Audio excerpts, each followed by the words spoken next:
3 సినిమాల్లో Sankranti block buster ఇదే. సంక్రాంతి పర్వదినం వస్తుందంటే చాలు అందరికీ పండుగే. ప్రధానంగా సినీ పరిశ్రమకు చెందిన వారు తమ సినిమాలను సంక్రాంతికి విడుదల చేయాలని, భారీ కలెక్షన్లను కొల్లగొట్టాలనే ప్రణాళికలో ఉంటారు.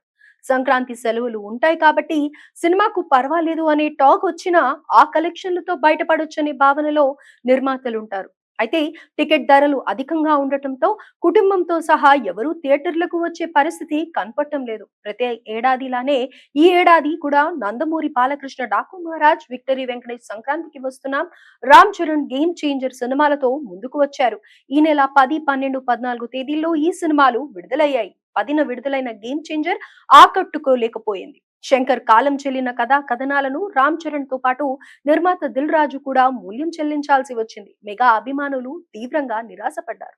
అయినా శంకర్ మాత్రం తాను తీసిన కథ 5 గంటలు వచ్చిందని నిడివి వల్ల కట్ చేయాల్సి వచ్చిందని చెబుతున్నారు. థియేటర్లన్నీ ఖాళీగా కనపడుతున్నాయి. మొదటి రోజు 186 కోట్లు వసూలు చేసినట్టు చిత్ర యూనిట్ ప్రకటించింది. అప్పన్న పాత్ర మినహా సినిమాను శంకర్ తన స్థాయిలో తీయలేకపోయాడు. 12వ తేదీన విడుదలైన డాకు మహారాజ్ సినిమా కథ పాతదే అయినా కొత్తగా చెప్పాడు దర్శకుడు బాబీ. కథలు అందుబాటులో లేనప్పుడు కొత్తగా చెప్పడానికి ప్రయత్నించాడు. బాలయ్యను చాలా స్టైలిష్ గా చూపించడం, ఎలివేషన్లు, యాక్షన్ సన్నివేశాలను కలిసి అభిమానులను సంక్రాంతి పండుగలా అనిపించింది.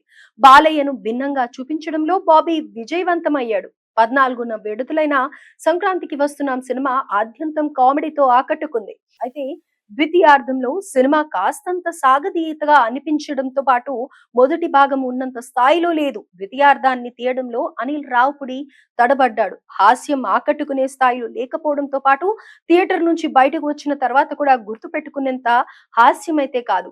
వెంకీ కామెడీ టైమింగ్ బాగుందంటూ, కాకపోతే సరదాగా ఓసారి సినిమా చూసి రావచ్చు, కానీ టికెట్ ధరలు అందుకు అడ్డుపడుతున్నాయి. ప్రభుత్వాలు ఇకనైనా మారి టికెట్ ధరలను పెంచకుండా ఉంటే, అనుమతి ఇవ్వకుండా ఉంటే సామాన్యులకు ఎంటర్టైన్మెంట్ గా ఉన్న సినీ రంగాన్ని దూరం చేయొద్దని సినీ విశ్లేషకులు వ్యాఖ్యానిస్తున్నారు. మొత్తానికి సంక్రాంతికి భారీ హిట్ ను తన ఖాతాలో వేసుకున్న బాలయ్య ఈ ఏడాది సంక్రాంతి విజేత అని, డబుల్ హ్యాట్రిక్ కు రంగం సిద్ధం చేసుకున్నాడని సినీ విశ్లేషకులు అభిప్రాయపడుతున్నారు.